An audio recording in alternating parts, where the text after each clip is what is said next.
পাভেল যা ভেবেছিল তার আগেই তাকে চাকরিটা ছাড়তে হলো, আর এমনভাবে যে ছাড়তে হবে তা সে ভাবেওনি।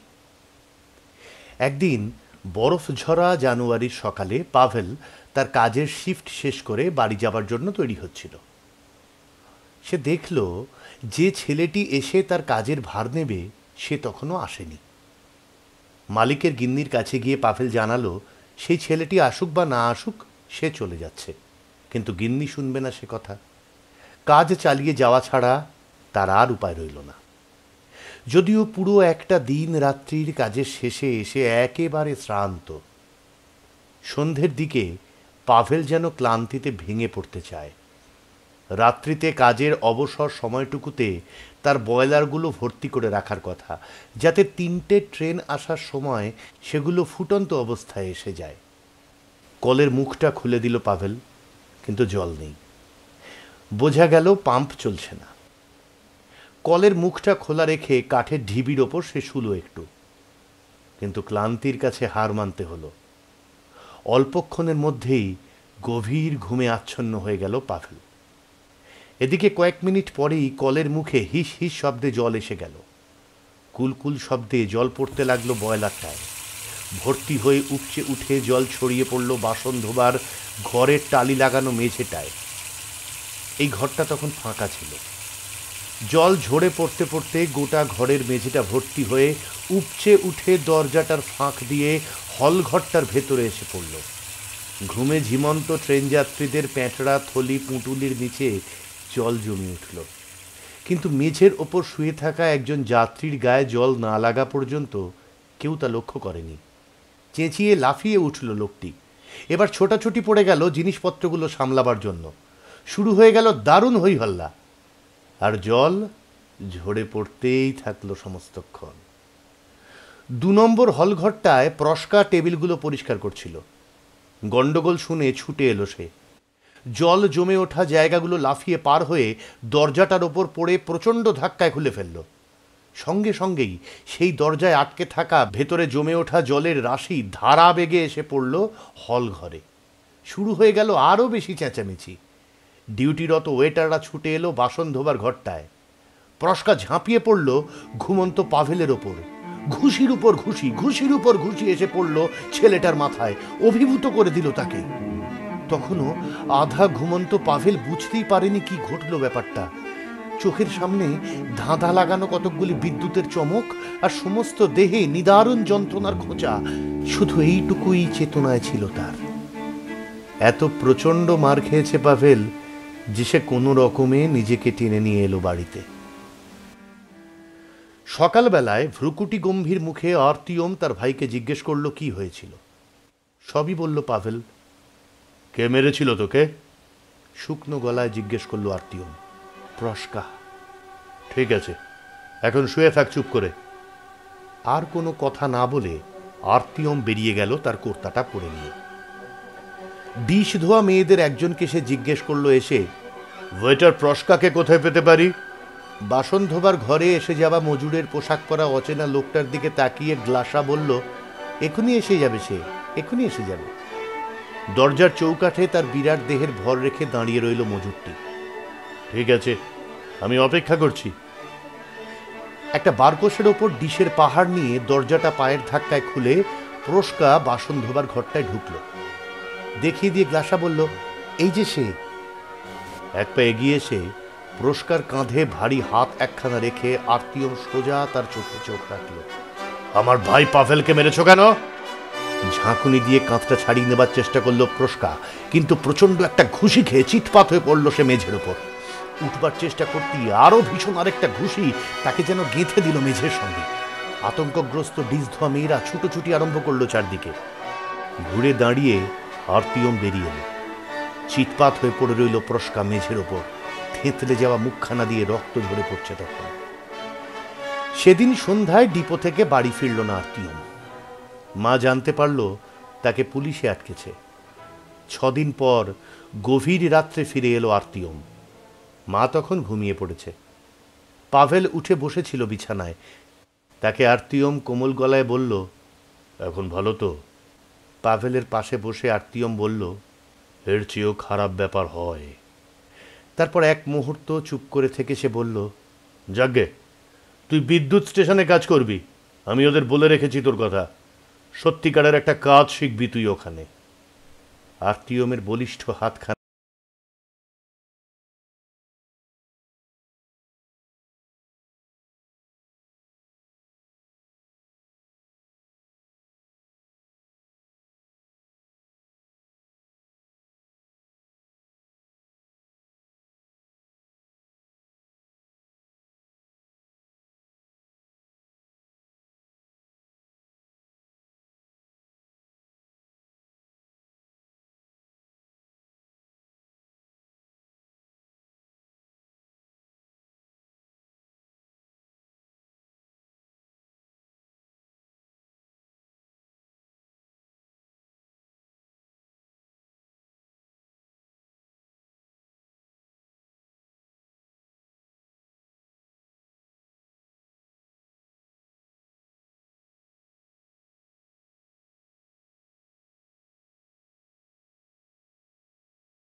এসে গেল। শুধু যেখানে মেনশেভিকরা আর বুন্দপন্থীরা এসে ঘাঁটি গেড়েছিল, সেই টাউন হলের মাথায় উড়ন্ত লাল নিশানটুকু পরিবর্তনটুকুকে মনে করিয়ে দিতে লাগলো। আর সব কিছুই যেমনটি ছিল তেমনিই থাকলো। শীতের শেষ দিকে অশ্বারোহী গার্ডের একটা রেজিমেন্টকে শহরে মোতায়েন করা হলো। সকালবেলায় তারা দলে দলে ভাগ হয়ে বেরিয়ে পড়তো রেল স্টেশনের দিকে। যারা দক্ষিণ পশ্চিম ফ্রন্ট থেকে পালিয়ে লুকিয়ে ফিরছে তাদের খুঁজে বের করার জন্য। এই সৈন্যরা সব বিরাট দেহ, মেদবহুল লোক। মুখ দেখে বোঝা যায় এরা ভালো খায় দায়। এদের অফিসারদের বেশিরভাগই রাজারাজরা, জমিদার। কাঁধে তাদের সোনালি পট্টি আর পাতলুনের উপর কাজ, ঠিক জারের যেমনটি ছিল, যেন কোনো বিপ্লবী হয়নি। 1917 সাল কাটতে থাকলো। পাভেল ক্লিমকা আর সের্গেই ব্রুজাকের পক্ষে কিছুই অদল বদল হলো না। উপরওয়ালারা ঠিকই আগেকার মতো রইল। শেষে নভেম্বর থেকে অসাধারণ কিছু ঘটনা ঘটতে থাকলো। নতুন ধরনের একদল লোক দেখা দিল স্টেশনে। তারা কিছু কিছু তৎপরতা লাগিয়ে দিল। এদের সংখ্যা ক্রমশই বাড়তে থাকলো। তাদের একটা বড় অংশ যুদ্ধক্ষেত্রের একেবারে সামনের সারির লোক, বলশেভিক। এই অদ্ভুত নামে তাদের পরিচয়। কেউ জানে না কোথা থেকে এই ধ্বনিমুখর আর ভারী কথাটা এসেছে। গার্ড ফৌজের লোকদের পক্ষে যুদ্ধক্ষেত্র থেকে পালিয়ে আসা সৈন্যদের আটকানোটা ক্রমেই বেশি করে কঠিন হয়ে উঠতে লাগলো। রাইফেলের দুমদাম আর কাঁচ ভেঙে পড়ার ঝনঝনানি স্টেশন থেকে ক্রমশই বেশি করে শোনা যেতে লাগলো। ফ্রন্ট থেকে দল বেঁধে লোক আসছে, আর আটক করতে গেলেই তারাও বেয়োনেট নিয়ে লড়ছে। ডিসেম্বরের গোড়ার দিকে তারা আসতে লাগলো ট্রেন বোঝাই হয়ে। গার্ড সৈন্যরা তোড়জোড় করে স্টেশনে আসে ফ্রন্ট ফিরতি সৈন্যদের রুখবার জন্য, কিন্তু মেশিন গানের গুলিতে তারা ছত্রভঙ্গ হয়ে পড়ে। রেলগাড়ির কামরা থেকে যারা ঝাঁকে ঝাঁকে নামে, মরা তাদের গা সহা। ধূসর কোট পরা ফ্রন্টের লোক গার্ড ফৌজকে তাড়িয়ে দিল শহরের মধ্যে। তারপরে ফিরে এলো স্টেশনে। যে যার গন্তব্যস্থানের দিকে রওনা হলো ট্রেনের পর ট্রেন ভর্তি হয়ে। 1918 সালের বসন্তকালে একদিন 3টি কিশোর বন্ধু সের্গেই ব্রুজাকদের বাড়ি থেকে তাস খেলে ফিরবার পথে করচাগিনদের বাগানে ঢুকে ঘাসের ওপর শুয়ে পড়ল। বড় একঘেয়ে লাগছে তাদের। সাধারণত তারা সময় কাটানোর জন্য যা যা করে তার সবই নীরস হয়ে উঠছিল। তাই দিন কাটানোর জন্য নতুন ধরনের কোনো উপায়ের সন্ধানে যখন তারা ভীষণভাবে মাথা ঘামাতে শুরু করেছে, ঠিক সেই সময় পেছনে ঘোড়ার খুঁড়ের শব্দ শুনতে পেল। রাস্তা বেয়ে একজন ঘোড়সওয়ারকে আসতে দেখা গেল। রাস্তা আর বাগানের নিচু বেড়ার মাঝখানকার খানাটাকে এক লাফে পার হয়ে এলো ঘোড়াটা। পাভেল আর ক্লিমকার দিকে চাবুকটা নেড়ে সওয়ারিটি বলল, এই খোকারা, এদিকে এসো তো একটু। লাফিয়ে উঠে দৌড়ে এলো পাভেল আর ক্লিমকা বেড়াটার কাছে। ধুলোয় ভরে গেছে ঘোড়সওয়ারের শরীর। মাথার পেছন দিকে ঠেলে দেওয়া তার টুপির ওপরে খাকি রঙের কোর্তায় আর ব্রিচিজে ধূসর ধুলোর পুরু স্তর জমেছে। তার ভারী ফৌজি কোমরবন্ধনীটায় ঝুলছে একটা রিভলভার আর দুটো জার্মান হাতবোমা। একটু খাবার জল এনে দিতে পারো খোকারা, জিজ্ঞেস করলো ঘোড়সওয়ার। পাভেল বাড়ির ভেতরে ছুটে গেল জল আনবার জন্য। সের্গেই ঘোড়সওয়ারের দিকে এক দৃষ্টে তাকিয়েছিল। তার দিকে ফিরে ঘোড়সওয়ার বলল, তোমাদের শহরে এখন কোন সরকার আছে বলো দেখি খোকা। এক নিঃশ্বাসে সের্গেই সমস্ত স্থানীয় খবর বলে গেল এই আগন্তুকটিকে। 2 সপ্তাহ ধরে এখানে কোনো সরকার নেই, নিজেরাই নিজেদের এখন রক্ষা করি। বাসিন্দারা সবাই দলে দলে ভাগ হয়ে পালা করে রাত্রে ঘুরে ঘুরে শহর পাহারা দেয়। আচ্ছা, আপনি কে? পাল্টা জিজ্ঞেস করলো সের্গেই। হাসলো ঘোড়সওয়ারটি। বেশি জেনে ফেললে আবার তাড়াতাড়ি বুড়িয়ে যাবে জানো তো। বেরিয়ে এলো পাভেল এক মগ জল নিয়ে। তৃষ্ণার্ত ভঙ্গিতে ঘোড়সওয়ার এক চুমুকে মগটা খালি করে ফিরিয়ে দিল পাভেলকে। তারপর ঘোড়ার রাশে ঝাঁকুনি দিয়ে সে দ্রুত বেরিয়ে গেল পাইন বনের দিকে। কে লোকটা? পাভেল জিজ্ঞেস করলো ক্লিমকাকে। কাঁধ ঝাঁকিয়ে সে বলল, কি করে জানবো? মনে হচ্ছে কর্তৃত্বের বদল হবে ফের। সেই জন্যই তো লেসচিনস্কিরা কাল শহর ছেড়ে গেছে। বড় লোকরা পালাচ্ছে, তার মানেই পার্টিজানরা আসছে। রাজনৈতিক প্রশ্নটাকে দৃঢ়ভাবে ফয়সালা করে দিয়ে একটা শেষ সিদ্ধান্ত দেবার ভঙ্গিতে বলল সের্গেই। তার কথার যুক্তিটা এতই নিশ্চিত রকমের প্রমাণ নির্ভর যে পাভেল আর ক্লিমকা তার সঙ্গে তৎক্ষণাৎ একমত হল। এরা কথাটার আলোচনা শেষ করার আগেই বড় রাস্তা থেকে ঘোড়ার খুঁড়ের শব্দ ভেসে এলো। 3 জনেই ছুটে ফিরে এলো বেড়াটার কাছে। প্রধান বন পরিদর্শকের বাড়িটা গাছের ফাঁকে কোনো ক্রমে দেখতে পাওয়া যায়। সেই বাড়িটার পাশ কাটিয়ে বন থেকে বেরিয়ে আসছে গাড়ি ঘোড়া আর লোকজন। আর অদূরে বড় রাস্তার উপরে আড়াআড়ি রাইফেল ঝোলানো আরও জন 15 ঘোড়সওয়ার। তাদের সামনে ঘোড়ায় চড়ে আসছে 2 জন। একজন বয়স্ক লোক, গায়ে খাকি কুর্তা, অফিসারের কোমরবন্ধনী আর বুকের ওপর ঝোলানো সামরিক দূরবীন। আর যার সঙ্গে এই ছেলেরা এইমাত্র কথা বলেছে সেই লোকটি তার পাশে। বয়স্ক লোকটির বুকের ওপর একটা লাল ফিতে পরানো। কি বলেছিলাম তখন? পাভেলের পাঁজরায় কুনুয়ে ঠেলা দিয়ে সের্গেই বলল, দেখেছিস লাল ফিতেটা? বলেছি না পার্টিজান ওরা। আর 2 চোখ জুড়িয়ে গেল বুঝলি। আর আনন্দে চেঁচাতে চেঁচাতে বেড়া ডিঙিয়ে যেন পাখির মতো হাওয়ায় ভর করে রাস্তায় লাফিয়ে পড়ল সে। বাকি 2 জন তাকে অনুসরণ করল। সবাই মিলে রাস্তার ধারে দাঁড়িয়ে এগিয়ে আসা ঘোড়সওয়ারদের দিকে তাকিয়ে রইল। সওয়াররা যখন বেশ কাছাকাছি এসে গেছে তখন তাদের সেই চেনা লোকটি ওদের দিকে মাথা নেড়ে হাতের চাবুকটা দিয়ে লেসচিনস্কিদের বাড়িটা দেখিয়ে জিজ্ঞেস করলো, ওখানে কে থাকে? সওয়ারের পাশাপাশি থাকার চেষ্টায় পাভেল ছুটতে ছুটতে বলল, উকিল লেসচিনস্কি কাল কাল পালিয়ে গেছে। নিশ্চয়ই আপনাদের ভয়। কি করে জানলে আমরা কে? হাসতে হাসতে জিজ্ঞেস করলো বয়স্ক লোকটি। ওই তো, ওটা কি? লাল ফিতেটার দিকে আঙুল দেখিয়ে বলল পাভেল। সবাই বলতে পারে। লোকজন বেরিয়ে পড়ল রাস্তায়। কৌতূহলী চোখে তাকিয়ে রইল শহরে ঢোকা এই ফৌজি দলটার দিকে। এই 3টে কিশোর বন্ধুও দাঁড়িয়ে এই ধুলো মাখা ক্লান্ত লালরক্ষী দলটাকে এগিয়ে যেতে দেখল। তারপরে যখন রাস্তার খোয়া নুড়ির ওপর দিয়ে সৈন্য দলটি একমাত্র কামান আর মেশিন গান বয়ে নিয়ে যাওয়া গাড়িগুলো শব্দ তুলে চলে গেল, ছেলেরা তখন পার্টিজানদের পিছু ধরল। দলটি যতক্ষণ পর্যন্ত না শহরের মাঝখানটায় এসে থেমে তাদের থাকবার ব্যবস্থা করতে আরম্ভ করল, ততক্ষণ পর্যন্ত ওরা কেউ বাড়ি ফিরল না। সেই দিন সন্ধেবেলায় লেসচিনস্কিদের প্রশস্ত বসার ঘরে ভারী আর পায়া খোদাই করা প্রকাণ্ড টেবিলের চারধারে 4 জন লোক বসেছিল। সৈন্যদলের অধিনায়ক কমরেড বুলগাকভ, বয়স্ক, চুলে পাক ধরতে শুরু করেছে, এবং দলের অন্য 3 জন কমান্ডার। এই অঞ্চলের একটা ম্যাপ টেবিলের ওপর বিছিয়ে দিয়ে তার ওপর নখ দিয়ে চেপে দাগ কাটলেন বুলগাকভ।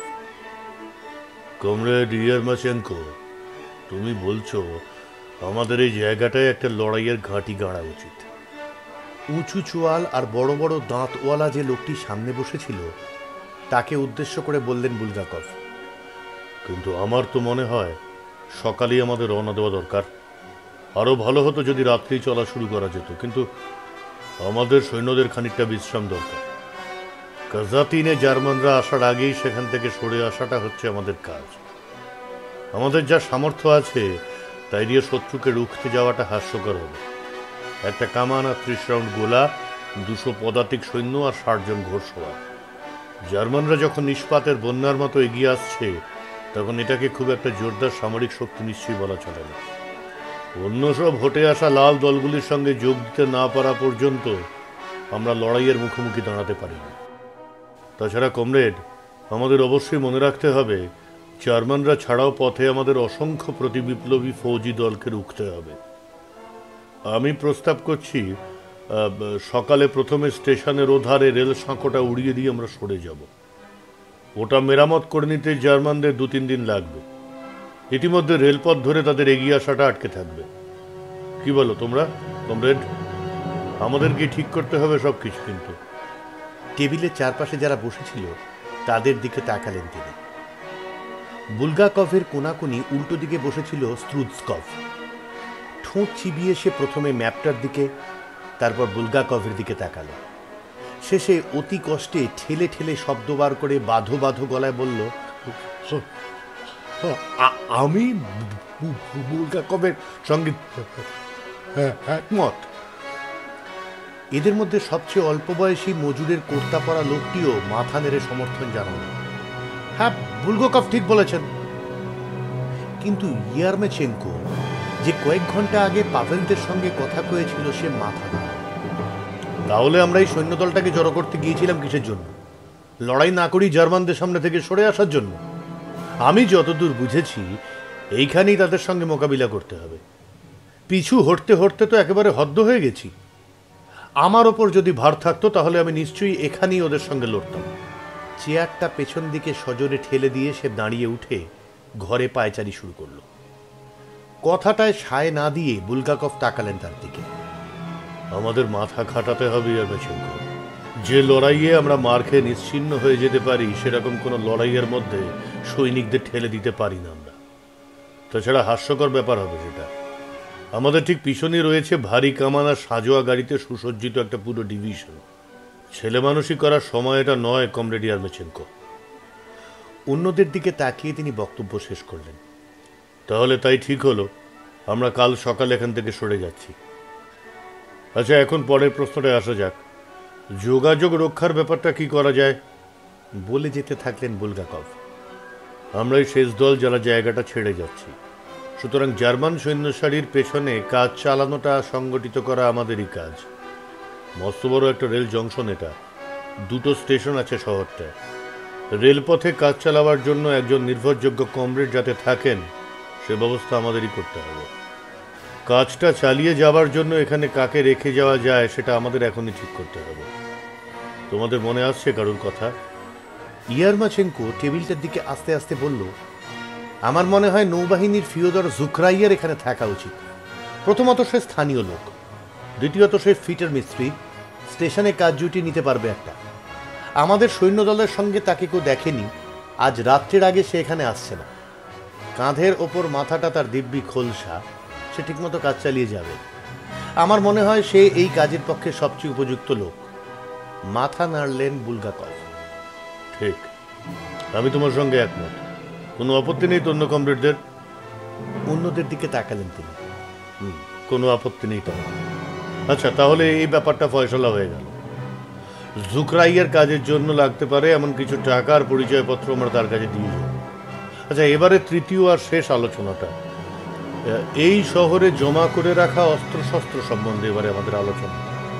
20,000 রাইফেলের বেশ বড় রকম একটা স্তূপ জমা আছে এই শহরে, জারের সময়কার যুদ্ধের আমল থেকেই। সবাই ভুলে গেছে ব্যাপারটা। এক চাষির চালা ঘরে পাঁজা হয়ে আছে। খবরটা জানলাম ওই চালার মালিকের কাছ থেকে। সে তো ওগুলোর হাত থেকে নিস্তার পাওয়ার জন্য ব্যস্ত। আমরা তো ওগুলো জার্মানদের জন্য ফেলে যেতে পারি না। আমার মতে ওগুলো পুড়িয়ে ফেলা উচিত, এবং সেটা এখন, যাতে সকালের মধ্যে ব্যাপারটা চুকে যায়। শুধু একটা মুশকিল আছে, আশেপাশের কুঁড়ে ঘরগুলিতে আগুন ছড়িয়ে পড়তে পারে। এটা হলো শহরের বাইরের সীমানা, এখানে গরিব চাষিরা থাকে। স্ত্রুৎস্কভ নড়ে চড়ে বসল চেয়ারটায়। গরমটা তার বলিষ্ঠ।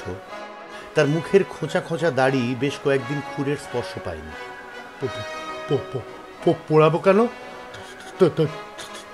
তার চেয়ে শহরের লোকদের মধ্যে বিল করে দেওয়াই তো ভালো। বুলগাকভ তাড়াতাড়ি মুখ ফেরালেন তার থেকে। বিলি করে দিতে বলছো? চমৎকার প্রস্তাব, উৎসাহের সঙ্গে সায় দিল ইয়ারমাচেঙ্কো। মজুরদের আর অন্য যারা চায় তাদেরও দিয়ে দাও ওগুলো। জার্মানরা যখন জীবন দুর্বিষহ করে তুলবে তখন পাল্টা মার দেবার মতো অন্তত কিছু একটা হাতে থাকবে। ওরা তো সবচেয়ে খারাপ অবস্থা করবেই, তারপর যখন ব্যাপারটা বেশ পাকিয়ে উঠবে তখন লোকে অস্ত্র হাতে দাঁড়াতে পারবে। স্ট্রুস্কভ ঠিকই বলেছে, রাইফেলগুলো বিলি করেই দিতে হবে। কিছু রাইফেল গ্রামে নিয়ে গেলেও মন্দ হয় না। চাষিরা লুকিয়ে রাখবে, আর জার্মানরা যখন সৈন্যদের জন্য সবকিছু নিয়ে নিতে থাকবে তখন রাইফেলগুলো কাজে লাগবে। বুলগাকভ হাসলেন। তা ঠিক, কিন্তু জার্মানরা নিশ্চয়ই সমস্ত অস্ত্রশস্ত্র জমা দিতে বলবে, আর সবাই তখন হুকুম মানবে। সবাই না, আপত্তি তুলে বলল ইয়ারমাচেঙ্কো। কিছু লোক মানবে, কিন্তু বাকি লোক মানবে না। সব প্রশ্ন চোখে বুলগাকভ টেবিলের চারপাশে লোকেদের দিকে তাকালেন। আমি রাইফেলগুলো বিলি করে দেওয়ার পক্ষে। অল্প বয়সী মজুরটি ইয়ারমাচেঙ্কো আর স্ট্রুস্কভকে সমর্থন করল। আচ্ছা, তাহলে তাই ঠিক হলো, মত দিলেন বুলগাকভ। চেয়ার থেকে উঠে বললেন, এখনকার মতো তাহলে এই সকাল পর্যন্ত আমরা বিশ্রাম নিতে পারি। জুখরাই এলে তাকে আমার কাছে পাঠিয়ে দিও, তার সঙ্গে কিছু কথা আছে। ইয়ারমাচেঙ্কো, তুমি বরং শান্ত্রীদের পাহারার জায়গাগুলো একবার তদবির করে এসো। আর সবাই চলে যাবার পর বুলগাকভ পাশে শোবার ঘরে গিয়ে গদিটার ওপরে ওভারকোট বিছিয়ে শুয়ে পড়লেন।